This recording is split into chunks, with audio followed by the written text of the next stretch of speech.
Hello, good morning. My name is Sunil Kumar और आज हम 11 मार्च की न्यूज़ कवर करने जा रहे हैं। ये रासुंदरी देवी की कहानी थोड़ा सा समझेंगे क्या है और चीफ इलेक्शन कमिश्नर को किस तरह से रिमूव कर सकते हैं। सुप्रीम कोर्ट ने मुस्लिम इनहेरिटेंस लॉ को लेकर कुछ बात कही है, उसको समझेंगे। चंडीगढ़ फुली लिटरेट स्टेट हो गया है। YR4 ये क्या है? इसने बहुत समय पहले नाक में दम कर दिया था, अब इसका खतरा टल गया है। LNG क्राइसिस देश में हो रही है, कुछ छोटी मोटी इधर उधर की न्यूज़ हैं, उनको देखेंगे। पहले रासुंदरी देवी की कहानी समझ लेते हैं। ये 19th सेंचुरी की महिला थी, ठीक है। ये पढ़ना चाहती थी। इन्होंने ये बोला था, if women learn to read they would become widows. पढ़ना अगर सीख लिया तो विधवाएं हो जाएंगी, क्योंकि आदमी उस समय ये चाहते थे कि मतलब अगर औरतें पढ़ जाएंगी, मतलब एक आदमी नहीं चाहते थे, एक तरह का एक विचारधारा थी कि औरतें पढ़ जाएंगी तो अपने आदमियों की बात नहीं मानेंगी और रेबल हो जाएंगी, है ना। तो ये सारी कहानी थी। तो ये अमर जीवन माई लाइफ करके कहानी लिखी थी 1876 में। उसमें इन्होंने ये बताया है कि ये कैसे कैसे पढ़ना चाहती थी, है ना। तो फेमिनिज़्म के आने से पहले, जो वर्ल्ड में फेमिनिज़्म की कहानी अब चल रही है ना, उससे पहले ही इनकी कहानी शुरू हो जाती है, बहुत समय पहले, है ना। और कभी पब्लिक लाइफ में ये आई नहीं, चुनाव पुनाव लड़ना या ये सब करना, कोई नौटंकी नहीं की। ओके, अपने आप को खुद से ही पढ़ना सिखाती रहीं और ये सीखना चाहती थी। शादी के बाद भी ये सीखना चाहती थी, लेकिन इनको जो है एंडलेस डोमेस्टिक वर्क जैसे होता है ना, शादी करके औरतें पहुंच जाती हैं तो काम ही काम करना पड़ता है ढेर सारा।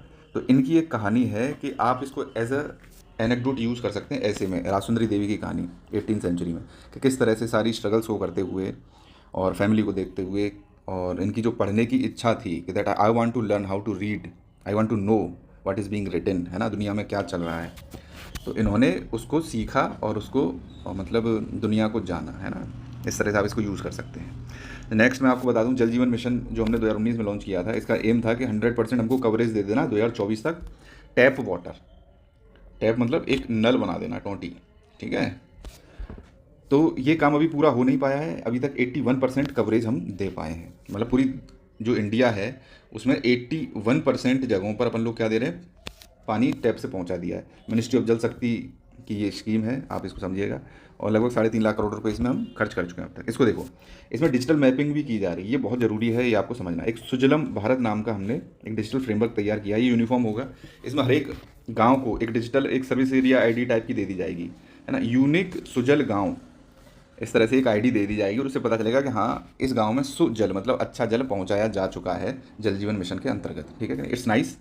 डिजिटली मैपिंग करने से बहुत बहुत फ़ायदे होते हैं, वो आप सबको पता है। तो इसको मेंस के पर्सपेक्टिव से है, इसको नहीं देखते हैं अभी। चंडीगढ़ को देखेंगे। देखो, चंडीगढ़ को 99.93% लिटरेट हो गया है ये, और ये 6th स्टेट या यूटी में अब तक मतलब टोटल 6 हो चुके हैं, स्टेट और यूटी दोनों को मिला के। और यूटी ये सेकंड है, ठीक है कि नहीं, इट इज़ सेकंड यूटी to achieve this feat. Alright, next हम बात कर लेते हैं। देखो, जो न्यू एजुकेशन पॉलिसी है वो कहती है कि अगर किसी भी स्टेट या यूटी में 95% लोग लिटरेट हैं तो उसको 100% लिटरेसी का टैग दे दिया जा सकता है। लिटरेट का मतलब है इसमें न्यूमरल लिटरेसी होनी चाहिए, मतलब नंबर्स को पढ़ सकें और simple addition, subtraction, division and multiplication कर सकें, इतना उनको आना चाहिए, ठीक है। और फाउंडेशनल लिटरेसी होनी चाहिए, किताबों को पढ़ सकें और समझ सकें। केवल पढ़ने से काम नहीं चलेगा, एक सेंटेंस को उसको पढ़ के समझना भी ज़रूरी है, राइट। तो ये उल्लास की बहुत अच्छी जो स्कीम आई थी, understanding life long learning for all, इसकी बहुत ही अच्छी सक्सेस यहाँ पर देखने को मिली है, तो आप इसको समझ सकते हैं, राइट। तो ये कह रहे हैं कि हमारी 93% थी, अब 99.9% हो गई है, इसको हम नहीं जानते हैं, इसकी कोई ज़रूरत नहीं है। बट यस, आप जानना NEP में 95% लिटरेसी चाहिए। 100% लिटरेसी का टैग लेने के लिए 95% लिटरेसी होनी चाहिए। नेक्स्ट, CEC को इम्पीच कैसे कर सकते हैं, ये हमारे ज्ञानेश कुमार जी हैं, चीफ इलेक्शन कमिश्नर हैं, ऑलराइट। अपोजिशन ने बोला है कि ये बायस्ड कंडक्ट कर रहे हैं। मेनली तृणमूल कांग्रेस है, वो चाहती है कि जो SIR चल रहा है ना बंगाल में, वो जो रोहिंग्याज वगैरह हैं या इलीगल बांग्लादेशी हैं, उनको निकाला ना जाए उससे। तो मुद्दा ये है। तो आर्टिकल 324(5) कहता है कि देखो, 324 में ही बहुत सारे आर्टिकल्स रहते हैं, इसी से इलेक्शन कमीशन बना हुआ है ना। फिर इसमें 1, 2, 3, 4 एंड 5, तो ये 5वें नंबर का है 324 के अंतर्गत, जिसमें इनके रिमूवल का दे रखा है। तो उसमें लिखा क्या हुआ है कि चीफ इलेक्शन कमिश्नर है उसको रिमूव नहीं किया जाना चाहिए, किससे, कि सुप्रीम कोर्ट के जज के हिसाब से रिमूव करा जाना चाहिए, अदरवाइज किसी और मैनर में रिमूव नहीं किया जाना चाहिए, ऑलराइट। और आगे क्या लिखा है, इलेक्शन कमिश्नर कैसे रिमूव किए जा सकते हैं, only be removed on recommendation of CEC। मतलब ये जो CEC है ये तो सुप्रीम कोर्ट के जज के हिसाब से रिमूव होगा, बाकी के अदर इलेक्शन कमिश्नर इसी के रिकमेंडेशन पर रिमूव हो सकते हैं, ठीक है। बाकी का और दे रखा है कि कोई और भी लॉ होगा जो पार्लियामेंट बनाएगी, उससे ये गवर्न किया जा सकता है।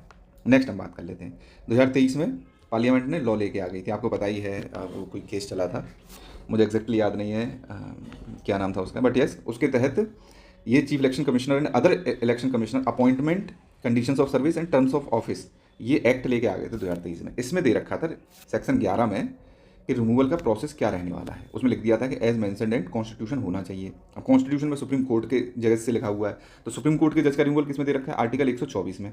उसमें इनकी कंडीशन क्या दे रखी है, प्रूवन मिसबिहेवियर एंड इनकैपेसिटी दे रखी है। इसमें कहीं लिखा हुआ कहीं कहीं ये है, ग्राउंड दे रखी है कि प्रूवन मिसबिहेवियर एंड इनकैपेसिटी होना चाहिए, इसकी वजह से ही रिमूव किया जा सकता है सुप्रीम कोर्ट के जज को। प्लस जो एक्ट, उसका जो प्रोसीजर कैसे गवर्न होगा उसके लिए पार्लियामेंट एक्ट लेके आएगी। तो पार्लियामेंट एक एक्ट लेके आ गई है, जजेस इंक्वायरी एक्ट 1968 में। इसमें सारा प्रोसीजर दे रखा है। इसमें क्या होगा, प्रोसीजर को समझते हैं। प्रेसिडेंट रिमूव कर सकता है, कैसे रिमूव करेगा इसको, पहले जो हाउस ऑफ पार्लियामेंट है, both house, each house of the parliament, वो एक रेजोल्यूशन पास करेंगे स्पेशल मेजोरिटी से। मेजोरिटी स्पेशल क्या होगी, total membership of the house, मतलब मगर अगर 550 लोग हैं तो इसकी 50% प्लस 1, इतना तो आदमी वोट करके दें, and 2/3 of present and voting, ठीक है। तो इस मेजोरिटी से पार्लियामेंट के दोनों हाउस रेजोल्यूशन पास करें और फिर प्रेसिडेंट को भेजें, तब प्रेसिडेंट रिमूव कर सकता है, ठीक है। और इसको और कठिन बनाने के लिए इन्होंने क्या कह दिया कि जो मोशन आएगा ना, जो जजेस का रिमूव का मोशन आएगा, उसमें 100 मेंबर पार्लियामेंट के, सॉरी लोकसभा के होने चाहिए जो साइन करके दें, और 50 मेंबर राज्यसभा के होने चाहिए। राज्यसभा के 50 मेंबर इसलिए रखे गए हैं क्योंकि राज्यसभा में स्ट्रेंथ कम है, राइट। तो ये सारी चीज़ें आपको पता होनी चाहिए।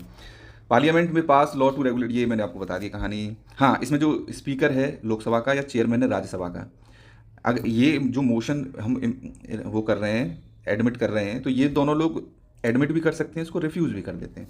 अगर एडमिट कर लिया तो जाहिर सी बात है इनको एक कमेटी सेटअप करनी पड़ेगी दोनों हाउस में से। अगर इस लोकसभा में है तो स्पीकर कमेटी बनाएगा, राज्यसभा में एडमिट हुआ है तो चेयरमैन कमेटी बनाएगा। 3 मेंबर की कमेटी होगी। इस कमेटी में सारे जजेज होंगे, एक सुप्रीम कोर्ट का जज होगा, एक चीफ जस्टिस हाई कोर्ट का होगा, एक डिस्टिंग्विश्ड जूरिस्ट होगा, ठीक है कि नहीं, ये कहानी। और जो ये रिपोर्ट देंगे कि हाँ ये जो जज था ये नालायक था और करप्शन कर रहा था, तो ये रिपोर्ट उसी हाउस के स्पीकर या चेयरमैन को दे दी जाएगी। आई होप ये आपको समझ में आ गया होगा। और रिपोर्ट जाएगी, फिर ये अपना वोटिंग करके पास कर देंगे। फिर सपोज लोकसभा में तो दूसरे हाउस में जाएगा, राज्यसभा में वो पास कर देंगे। उसके बाद ये चला जाएगा प्रेसिडेंट के पास, प्रेसिडेंट साइन करेगा और ये रिमूव हो जाएंगे। अब देखो ये थोड़ा सा ये समझ लेते हैं। हाँ, साइंटिस्ट ने एक बैक्टीरिया को रीवायर कर लिया है। जाहिर सी बात है, ये तो आपको पता ही होना चाहिए, कुछ ना कुछ बैक्टीरिया होगा, उसको रीवायर मतलब उसमें कुछ ऐसे चेंजेस कर दिए हैं कि अब वो प्रोटीन्स बना सकता है ऑन डिमांड, डिज़ाइनर प्रोटीन्स जैसे उन्हें चाहिए। ओके, मतलब वो सेल्स के अंदर जाएगा बैक्टीरिया, मान लो ये, ठीक है, ये इसके अंदर जाएगा सेल के अंदर और इसमें कुछ चेंजेस कर देगा और फिर नया प्रोटीन बन के तैयार हो जाएगा। It's like that.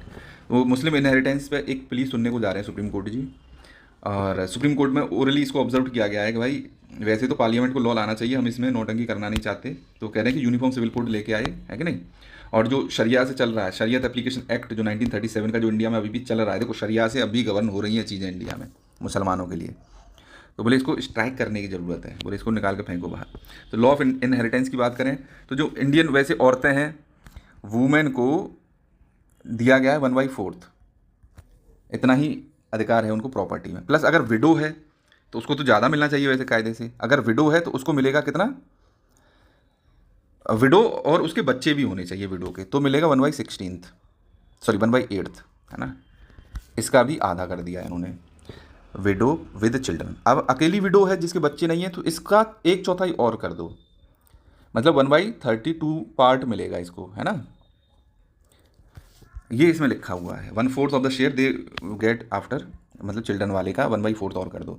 तो बहुत ही डिस्क्रिमिनेटरी है, तो इसको रिमूव करने की बात कही गई है। तो इसने बोला है कि अगर देखो हम इसकी सुनेंगे और इसको अल्ट्रावायर कर देंगे अगर आर्टिकल 14 के अगेंस्ट में होगा तो ये, और जाहिर सी बात है दूसरे लोगों की तरफ से कौन लड़ेगा, प्रशांत भूषण लड़ेंगे ये। और इस जो बेंच है इसको जस्टिस, जो चीफ जस्टिस हैं सूर्यकांत जी, वो खुद ही सुनेंगे। अब देखो इसमें जो आगे क्या फैसला आता है उसको हम लोग तभी डिस्कस करेंगे। नेक्स्ट हम बात कर लेते हैं, राजस्थान की असेंबली ने पास किया था कि 2 बच्चे से ज़्यादा हैं जिस आदमी के, वो स्टेट की असेंबलीज़ में, असेंबलीज़ की करूँ सॉरी, जो अर्बन लोकल बॉडीज़ हैं या उनमें इलेक्शन नहीं लड़ सकता। पंचायत हो गई, म्यूनिसिपैलिटी हो गई, उनके इलेक्शन नहीं लड़ पाएगा, ऐसा करके लॉ लाए हुए थे। अब इस लॉ को ख़त्म करने के लिए ये लोग राजस्थान म्यूनिसिपैलिटीज अमेंडमेंट बिल 2026 लेके आ गए, है ना। इसकी वजह से ये रिस्ट्रिक्शन हट जाएगी। अब जिनके 2 बच्चे भी होंगे, 3 बच्चे भी होंगे, वो चुनाव लड़ पाएंगे, ठीक है।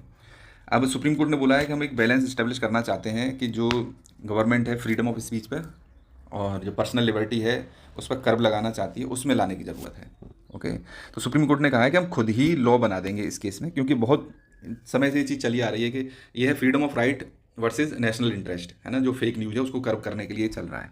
ओके, तो बैलेंस बनाने की जरूरत, protecting the nation against fake online content, जो लोग फेक न्यूज़ फैला देते हैं ना बहुत सारी, while safeguarding freedom of speech right, है ना। तो ये सारी देखो, हम लोग जो सेंट्रल गवर्नमेंट है वो फैक्ट चेक यूनिट लेके आई थी अंडर प्रेस इन्फॉर्मेशन ब्यूरो, तो इसको हाई कोर्ट ने स्टेक डाउन कर दिया था, बोले कि ये आर्टिकल 14, 19 और 19G इसको वॉयलेट कर रही है। इसी पर सुनवाई होने को है, अब देखो क्या ये गाइडलाइंस लेके आएंगे आके, तब इसको समझेंगे। नेक्स्ट ये 22/24 की समझ लेते हैं। पिछले साल 2025 में और उससे भी करीब 3-4 साल पहले, लगभग 2020 में या 21 में, ये बहुत न्यूज़ में था। ऐसा माना जा रहा था कि यहाँ पे ये जो है अर्थ को हिट कर देगा, तबाही ला देगा, और जैसे डायनासोर विलुप्त हुए थे वैसे ही आधी से ज़्यादा धरती जो है एक्सटेंड कर जाने वाली है। 2025 में तो और इन्होंने नाक में दम कर दिया, कह रहा 4 से 4.5% चांस है कि ये अर्थ को हिट कर देगा। अब कह रहे हैं कि it is no longer a threat, कह रहा है कि ये मून है ना, मून के ही 21,000 किलोमीटर दूर से पास होकर निकल जाएगा। It's like that. तो हेडलाइंस बनाने का काम रहता है। YR24 याद रखना, इट इज़ एन एस्ट्रॉइड, है ना, एस्ट्रॉइड बेल्ट, मार्स और जुपिटर के बीच में है ये। नेक्स्ट बात कर लेते हैं, जो कोविड शॉट्स की वजह से प्रॉब्लम्स हो रही हैं लोगों को, हार्ट अटैक्स आ रहे हैं, ब्लड क्लॉट्स बन रहे हैं, या प्रेगनेंसी नहीं हो पाई, कुछ भी वो हुआ है, एडवर्स इफेक्ट हुआ है, तो उसके लिए सुप्रीम कोर्ट ने सरकार को आदेश दिया है कि पॉलिसी को फॉर्म करो आप लोग। तो इसके लिए कॉन्स्टिट्यूशनल जो आर्टिकल है, आर्टिकल 24 कह रहा हूँ 41, ये कह रहा है कि पब्लिक असिस्टेंस देना in case of sickness and disablement. Article 47 भी कहता है कि सरकार को काम करना है पब्लिक हेल्थ को इम्प्रूव करने के लिए। ये DPSP के तहत ये आदेश दिया गया है। ओके, तो जो कोविड-19 की वैक्सीनेशन की वजह से हुआ है ना, तो उनके लिए रिलीफ के लिए ये लाया गया है। नेक्स्ट देखो, गैस के प्राइसेस बढ़ते जा रहे हैं, तो सरकार ने एसेंशियल कमोडिटी एक्ट को इन्वोक्ड कर दिया है। तो जो गैस अलोकेशन है वो प्रायोरिटाइज हो गया है, मतलब पहले घरों में गैस ज़्यादा जाना जरूरी है रादर देन गोइंग टू, क्या नाम है इनका, कहाँ जाती है, रेस्टोरेंट्स और इन सब में, तो बहुत ज़्यादा शॉर्टेज आने की ज़रूरत है। इससे एक रिपल इफेक्ट क्रिएट हो गया अक्रॉस सेक्टर्स, है ना। और इधर ट्रंप कह रहा है भाई हम जल्दी से जल्दी वॉर को ख़त्म कर डालेंगे। ओके, तो इंडिया में बात चल रही है कि हम लोगों को एक नए सोर्सेज से गैसेस लेने की ज़रूरत है। वो नए सोर्स क्या है? पहला तो है कि हमारी जितनी भी ऑयल प्रोड्यूसिंग कंपनीज़ हैं, ऑयल और गैस प्रोड्यूस कर रही हैं, उसको अपना प्रोडक्शन मैक्सिमाइज़ कर देना है। तो इसके देखते देखते जो हमारा LNG का आउटपुट है वो 10% इंक्रीज़ हो गया है। मान लो हम 100 मिलियन मीट्रिक क्यूब हम लोग गैस बना रहे थे, अब हम 110 मिलियन मीट्रिक क्यूब बनाने लगे हैं, ठीक है। नेक्स्ट हम बात करेंगे, नॉर्वे और US से परचेज करने की बात चल रही है कि जो हम कतर पे ओवर डिपेंडेंस थी। देखो ये जो रीजन है ना, एनर्जी क्राइसिस इस रीजन में आती ही है, गल्फ रीजन, क्योंकि ये इस्लामिक कंट्रीज़ हैं और एक्सटर्नल इन्फ्लुएंस इसमें बहुत रहता है ऑयल और गैस की सप्लाई को कंट्रोल करने के लिए। USA हो गया, नाटो हो गया, ये बहुत इंटरफियर करते हैं। प्लस जो रेडिकल इस्लामिस्ट आइडियोलॉजी है इस रीजन की गल्फ रीजन की, वो इसको मतलब कभी पीसफुल रहने ही नहीं देती है। इसके लिए बहुत ज़रूरी है कि हम लोग इस रीजन पे एनर्जी के लिए डिपेंडेंट ना हो।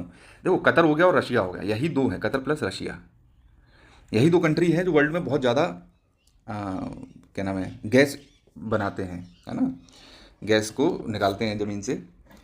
हम इन्हीं पे ज़्यादा डिपेंडेंट है। अब इसी की वजह से देखो हमारे यहाँ इतनी सारी क्राइसिस आ रही है। सेंट्रल एशिया से भी हमको लेने की ज़रूरत है, तो इसके लिए हम लोग पाइपलाइन बिछा रहे हैं। देखो पाइपलाइन की बात चल रही है, ये कोई कंपनी है, इसका नाम है सेज, है ना, एक ग्लोबल कंसोर्टियम है, ये बनाना चाहते हैं। एक तो हम तुर्कमेनिस्तान से ईरान पे लाएं, अब ये तो बम मारा जा रहा है, तो ये तो ख़त्म हो गया। कतर से आएगा UAE से जोड़ के ओमान, ठीक है, ओमान, इसके थ्रू हम लोग अंडर सी पाइपलाइन बिछाना चाहते हैं गुजरात लैंडफॉल पॉइंट पे, ठीक है। ये $5 बिलियन का प्रोजेक्ट है और नेचुरल गैस की पाइपलाइन बिछेगी UAE ओमान से गुजरात के कोस्ट पे through Arabian Sea. I hope कि ये जल्दी से जल्दी पूरा हो जाए। अब देखो यही है ना 2030 तक, अब इतना कौन वेट कर सकता है भाई, विल सी। नेक्स्ट हम बात कर लेते हैं, ये वो है, एक सेकंड रुकना। ऑल राइट, देखो ईरान पर अब तक की सबसे हैवीएस्ट बॉम्बिंग कर डाली है, ठीक है। उधर इजराइल वालों ने भी जो है बेरेट और लेबनान में मतलब लेबनान के बेरेट में बहुत जाके मारा बुरी तरह से। उनका प्रेसिडेंट कहने लगा भैया हमसे बात तो करो, हम बात करने को तैयार हैं। तो तुम बात करने को तैयार हो तो तुमने हिजबुल्लाह को छुपा के क्यों रखा है? उधर ट्रंप ने फ़ोन करके कह दिया पुतिन को कि भैया ये ईरान में क्या क्या करना चाह रहे हो तुम, हम ये करना चाह रहे हैं, प्लस तुम ये यूक्रेन का वॉर एंड कर दो, है ना। नेतन्याहू ने भी कह दिया है ईरान के लोगों को, भैया यही समय है तुम्हारे पास, जो ईरानियन रिजीम है उसके खिलाफ खड़े हो जाओ, इंटरनल विद्रोह कर डालो, है ना। ईरान वाले कह रहे हैं कि भैया तुम बम मारना बंद करोगे तभी तो विद्रोह करेंगे। बोले हम तो अपने गाँव में जा रहे हैं रहने के लिए, सेफर विलेजेस में। ठीक है कि नहीं। इधर यूनाइटेड नेशंस कह रहा है कि भैया रमज़ान चल रहा है, तुम पाकिस्तान वालों अफगानिस्तान वालों को क्यों मार रहे हो रमज़ान के महीने में। ये सब नौटंकी चल रही है दुनिया में, तो ये वर्ल्ड अपडेट्स देना ज़रूरी था। देखो एक चीज़ याद रखना, जब कोई मिसाइल आ रही होती है ना, जब मिसाइल आ रही है तो ये ट्रैक करती है किस चीज़ को, मोबाइल नेटवर्क्स को। कोई भी डिजिटल ट्रेस है जहाँ से सिग्नल्स मिल सकते हैं, वहाँ पे लॉक ऑन करके वहीं पे फट जाती है ये। तो ये चीज़ याद रखना, जब भी कहीं वॉर होता है इंडिया में या कभी भी, तो आप अपने डिजिटल डिवाइसेस को, टीवी, सैटेलाइट डिश, जो कुछ भी है उसको बंद कर दो। कुछ नहीं जानना है, गेम खेलने वाले लोगों को बंद कर डालो। It should not be only on like electrical blackout, it should be a digital blackout as well, है ना। ये नहीं कि लाइट बंद कर दी अंधेरे में दिखेगा, नहीं भाई, मिसाइल आती है, it will lock on to signals. किसी रीजन में बहुत ज़्यादा मोबाइल फ़ोन एक्टिवेटेड है, वो उसी रीजन में जाके लॉक ऑन करके वहीं फट जाने वाली है। ओके, तो इस चीज़ का याद रखना। आप अपने आसपास जैसे 3-4 घर हों एटलीस्ट, उस रीजन में ये अवेयरनेस फैला के कि भैया तुमको बचना है, क्योंकि भाई पड़ोसी के यहाँ फटेगी तो तुम भी मरोगे। तो एटलीस्ट एक सर्कुलर एरिया में, उस रीजन में मिसाइल ना हिट करे, और इतनी अवेयरनेस फैला के तुम लोगों को काम करना है। मोबाइल फ़ोन और एक तरह से डिजिटल ब्लैकआउट होना चाहिए, ठीक है। प्लस ये फुकुशिमा मेल्टडाउन हुआ था, कल परसों न्यूज़ आई थी कि ये फिर से न्यूक्लियर पावर की तरफ बढ़ रहे हैं जापान वाले। नेक्स्ट हम बात कर लेते हैं, ये पीडीएफ मैं news to notes Telegram channel पर भेज दूंगा, और आप ये स्कैन करके वहाँ जा सकते हैं, या फिर आप डायरेक्ट सर्च कर लीजिए, या फिर ये वीडियो के डिस्क्रिप्शन में लिंक है, उसमें आप जा सकते हैं, ठीक है। और भी बहुत सारे आर्टिकल्स हैं, ये पीडीएफ में ही आपको मिलेंगे वहाँ पर जाके। चाइना के अंदर सब कुछ ठीक नहीं है, उस पर यह आर्टिकल था। ऑलराइट, ये 40% इल्यूजन, ये मैं कई बार डिस्कस कर चुका हूँ 16th फाइनेंस कमीशन का। ऑलराइट, तो उसमें क्या क्या कमियां हैं ये हम डिस्कस कर चुके हैं। प्लस ये एसआईआर से रिलेटेड है, मेंस में क्वेश्चन आ सकता है कि जो एसआईआर है, जो आप ऐसे क्वेश्चन पूछ सकते हैं कि जो इलेक्शन रिफॉर्म्स हो रहे हैं, मॉडर्न डे इलेक्शन रिफॉर्म्स हैं, तो उनका क्रिटिकल एनालाइज करिए। तो आप कह सकते हैं कि जैसे एसआईआर है तो उसमें वुमेन्स को ज़्यादा डिलीट किया जा रहा है, एक तरह से जेंडर इनइक्वालिटी बढ़ रही है, ऐसा आप करके दिखा सकते हैं। ये हम मेंस में देखेंगे ना ये सारी चीज़ें, ये कुछ नहीं है, बेकार का आर्टिकल है। मतलब कॉन्फ्लिक्ट तो चल ही रहा है कि दिल्ली का पास्ट रिकॉर्ड है, कॉम्प्लिकेटेड स्टडी, ये सारे मेंस के पर्सपेक्टिव्स हैं, तो इसलिए मैंने इसको डिटेल में एनालाइज नहीं किया है। इसको हम आगे डिस्कस करेंगे। Thank you, subscribe to my channel, और बाय।